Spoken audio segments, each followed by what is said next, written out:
Thanks for checking out my video, guys. If you've been watching my channel for a while, you probably already know who this is. This is Sergeant Harrelson from the Dade City Police Department. This video isn't necessarily about him, though. As far as I am aware, he's not involved in the following incident, other than him being related to two of the individuals involved, both of which have previously commented on some of my videos of Sergeant Harrelson, both making passive-aggressive, almost threatening comments as Sergeant Harrelson has in the past also, like this one. I feel bad for you, man, I really do. If there's something I can do to help you out, let me know. I feel bad that this is your life, to ride around and try to antagonize a police officer into doing something you can put on YouTube for a few of the useless followers that you have. I really feel bad.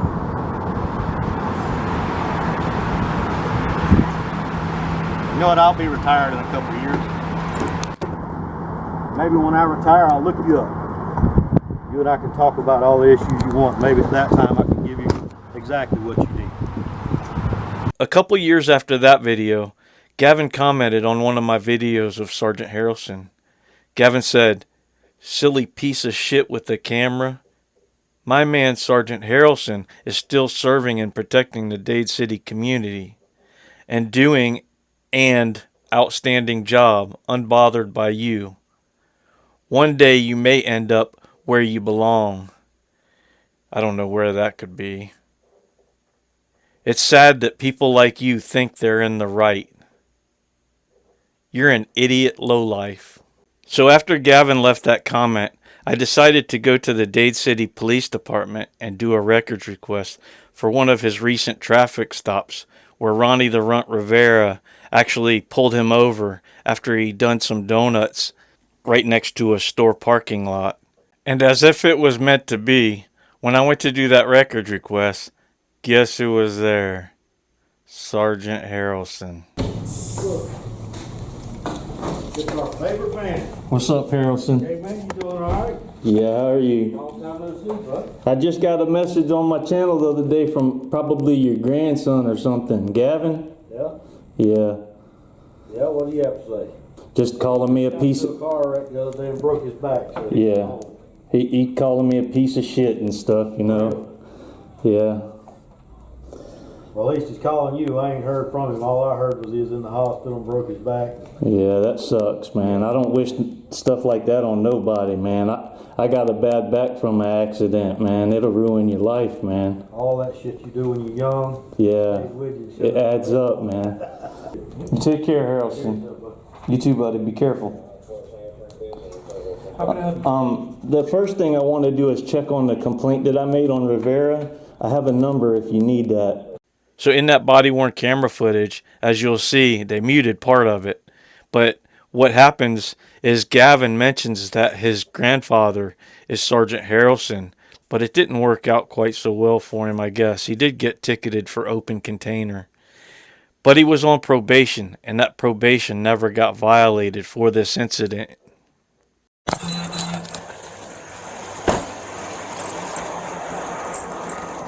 You have a driver's license? Yes, sir.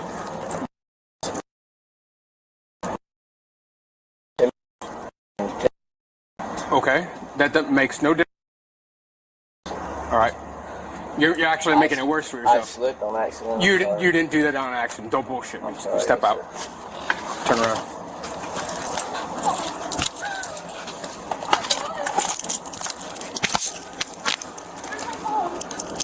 Stay right there, ma'am. I don't care.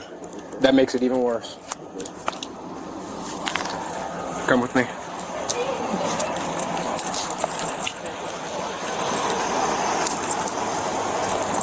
Box 3-1 detained.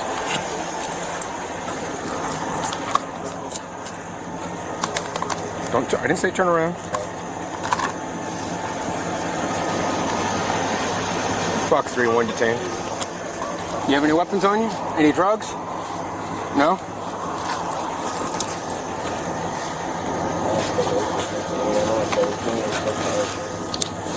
17. You shouldn't even be out. It's 1 o'clock. Midnight. Have a seat.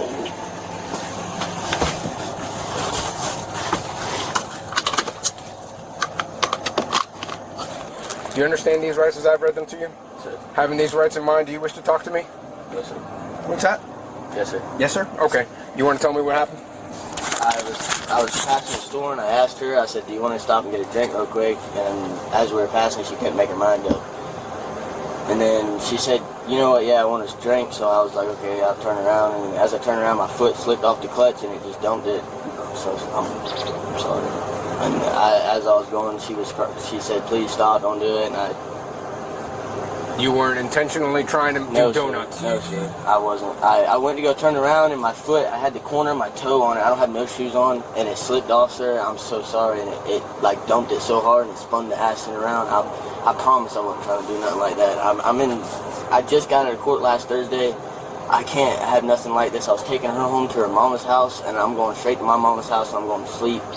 I was coming from the river, me and her. Because that's not how it looked when I looked at you. I know. I seen the lights, and as soon as I went to go pull in, I told her I was sorry, and I didn't mean to do that. And then she said, look how dumb you are. There's a cop right there, and then your lights turned on. And I was like, I'm sorry. I'm so sorry, Maddie.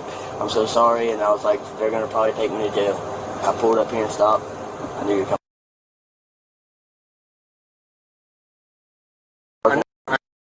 Sorry. I know who he is. But who he is has no bearing. I know. I'm sorry. I shouldn't have even said that whenever you pulled up. I had no right to say that.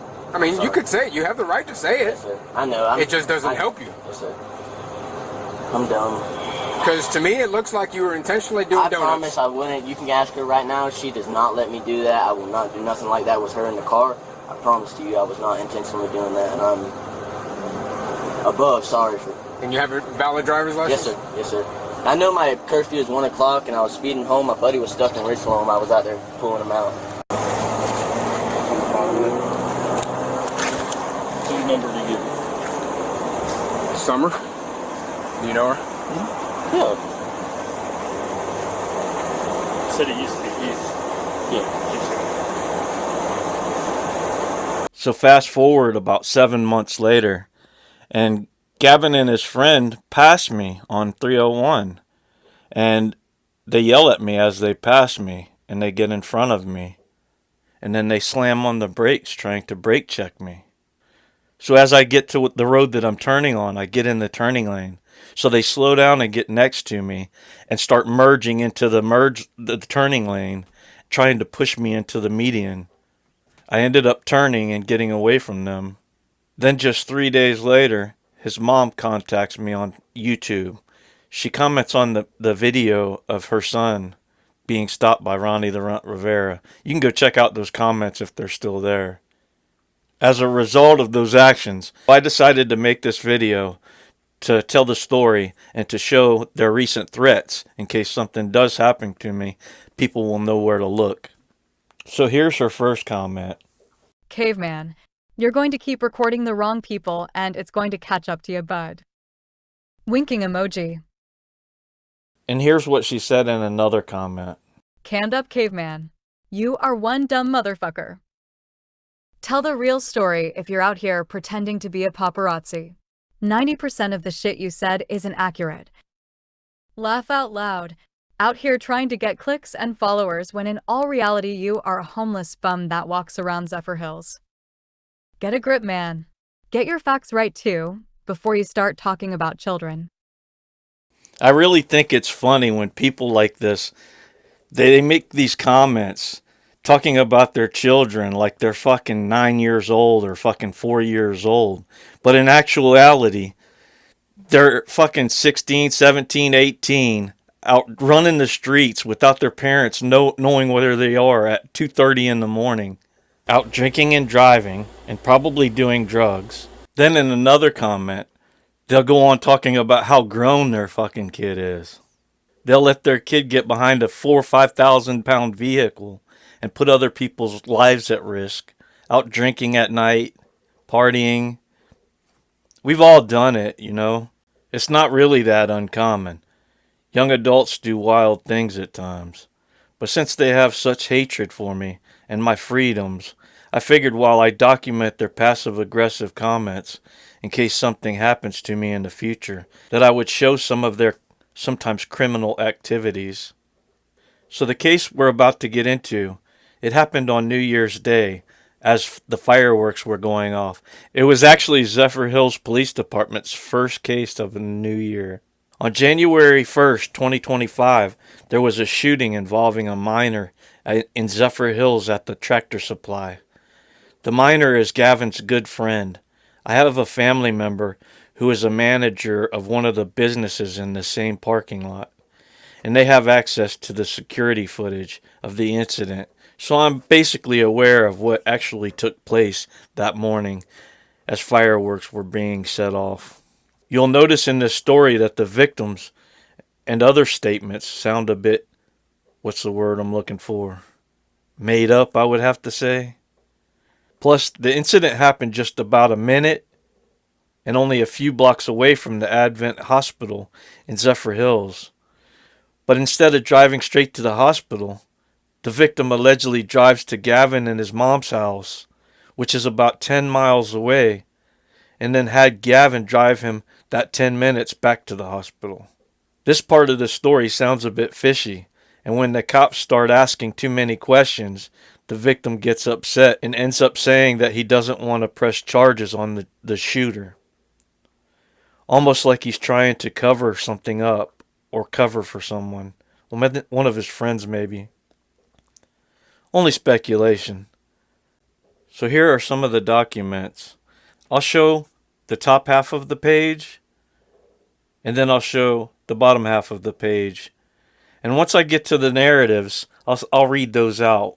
So for now, I'm just going to show you these documents so that you can see all of the documents from this case and what they have to say. If you're interested, you can just stop and pause and read the whole page for yourself.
So here's the case's narrative, written by Officer Paul Fellows.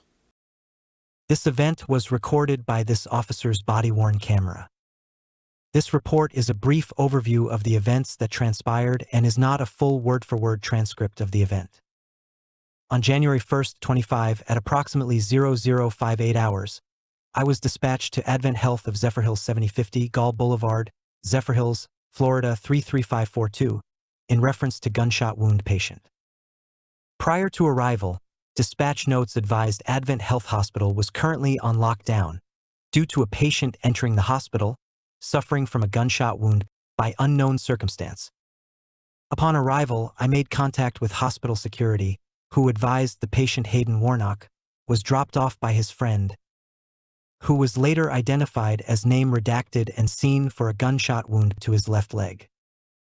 Hospital security further explained that Hayden was located at an unknown parking lot when someone approached him and discharged a firearm at him. Hayden was in ER room 18 and had multiple medical staff members tending to his injuries. From outside his room, I observed a wound to his left calf, consistent with a gunshot wound, which had red liquid caked from the wound's location, down towards his ankle. I asked Hayden at which parking lot he sustained the gunshot wound, and he advised at the Zephyrhills Tractor Supply 7431, Gall Boulevard, Zephyrhills, Florida 33541. I walked around Hayden's hospital bed and observed a second, similar-shaped and sized wound on the opposite side of his calf.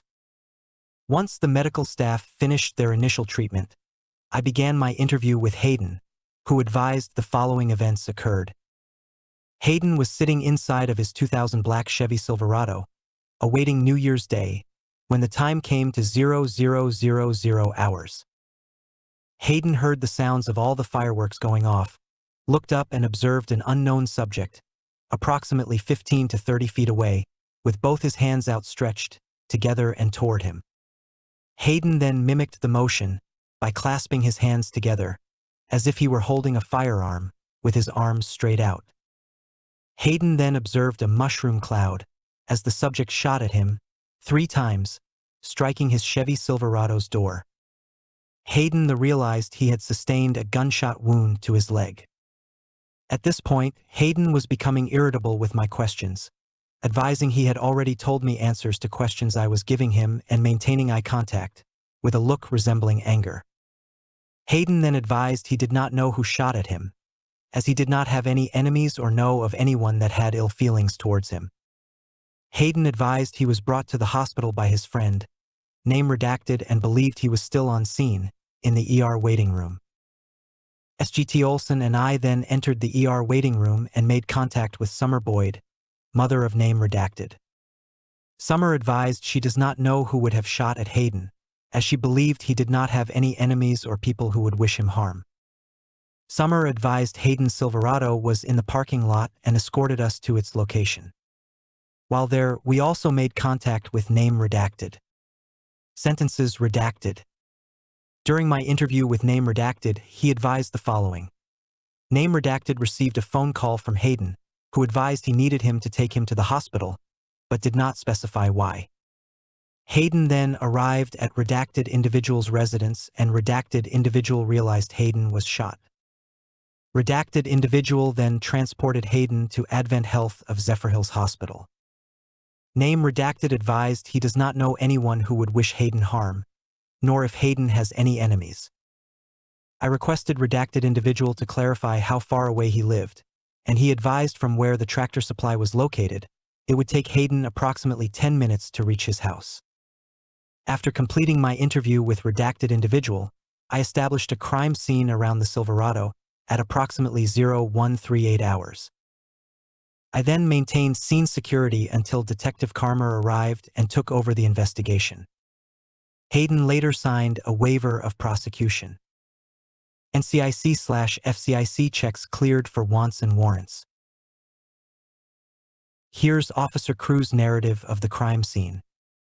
On January 1, 2025, around 0127 hours, I was dispatched to Tractor Supply 7431, Gall Boulevard, Zephyrhills, Florida, 33542 in attempts to locate signs of a shooting. While walking in the parking lot, I was able to locate a single spent casing in the Popeyes, 7441 Gall Boulevard, Zephyrhills, Florida, 33542.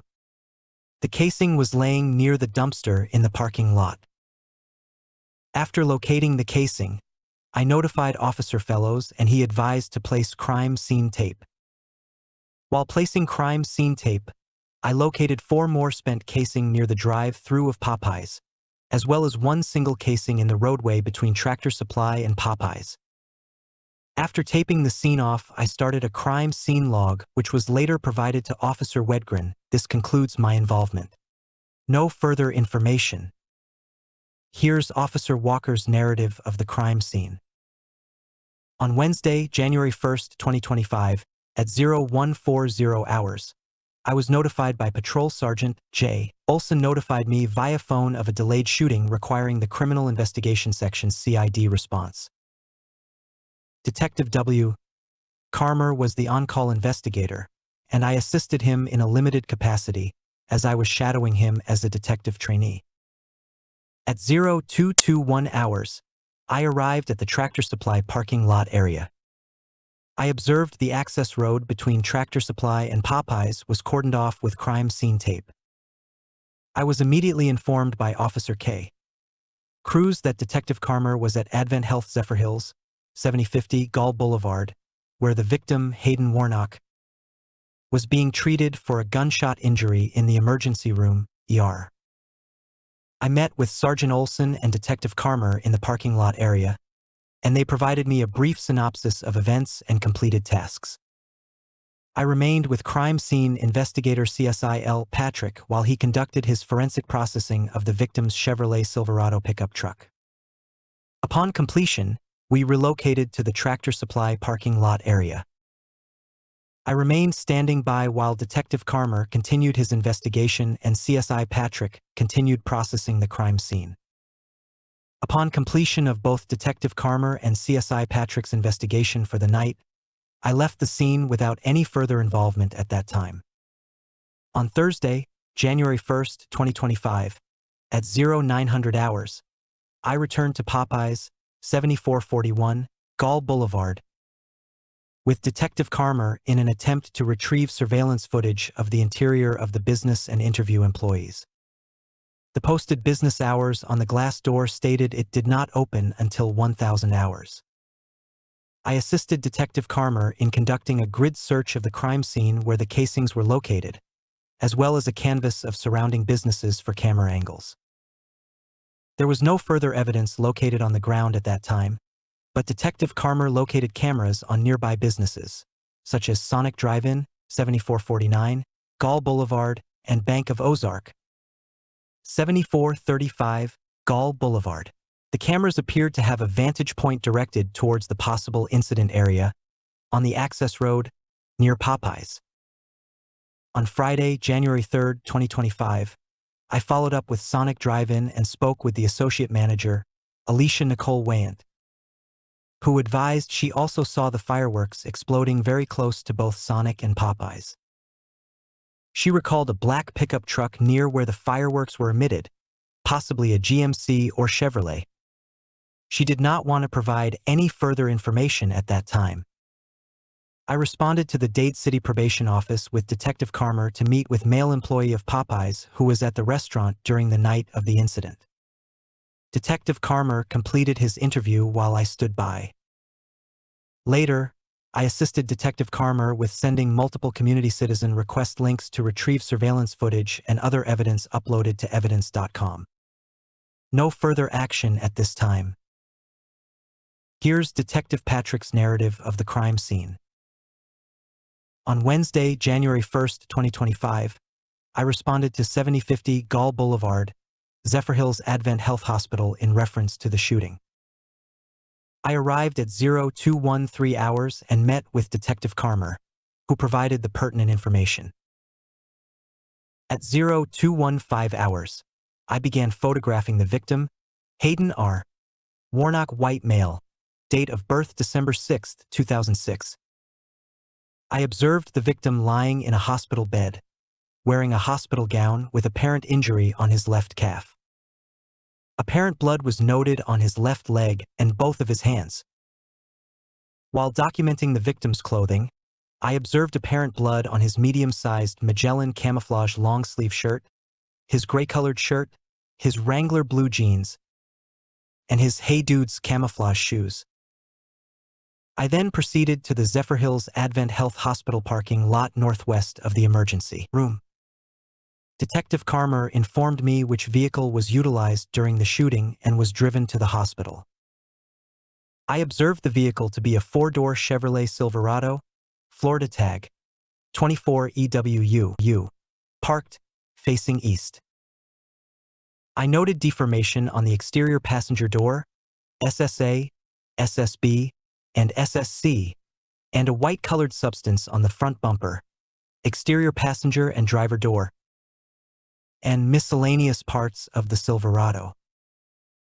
Deformation was noted on the interior driver door panel, SSE, and a pair of sunglasses in the driver door pocket. On the driver's floorboard, I observed apparent blood, SS.1. In the rear driver door pocket was an orange-colored cloth pouch. A variety of tools, containers, assorted footwear, and miscellaneous items were on the rear driver floorboard. Camouflage apparel and a black-colored jacket were on the rear driver's seat. Deformation was noted on the interior passenger door handle region, SSD, and a container was in the passenger door pocket. Paper napkins, documents, and miscellaneous items were in the glove compartment. A Remington core-locked cartridge package, 2 knives, paper documents, and writing utensils were in the center console. A vehicle registration plate, Florida tag, KX899A, was in the passenger seat back pocket. A Sheen flashlight was noted on the rear passenger seat. In the truck bed were trash, tires, tools, and a Yeti container. I then proceeded to 7441 Gall Boulevard in reference to the shooting. I arrived at 0414 hours and met with Detective Carmer, who provided the pertinent information. I observed the scene as a plaza access road west of Gall Boulevard and Popeyes. I observed a drive-through, a dumpster, and a parking lot on the exterior of Popeyes. A .40 caliber Smith & Wesson Spear cartridge, pin number 1, was noted in the access road west of Popeyes. South of the dumpster was a 9mm Luger SIG cartridge, pin number 2. I then proceeded to the Popeyes drive-thru and observed 4 cartridges, 2 9mm Luger FC cartridges, pin #S3 and 5, and 2 9mm Luger SIG cartridges, pin #S4 and 7.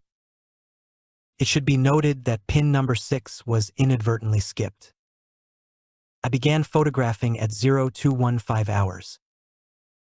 It should be noted that 184 photographs were taken and were later uploaded to evidence.com. An analysis report form was submitted to Property and Evidence Department. At 0459 hours, I completed my assignments and returned to Zephyrhills Police Department. The items of evidence collected were stored in my secured CSI office and were later submitted to the Property and Evidence section. I took no further action. End of report.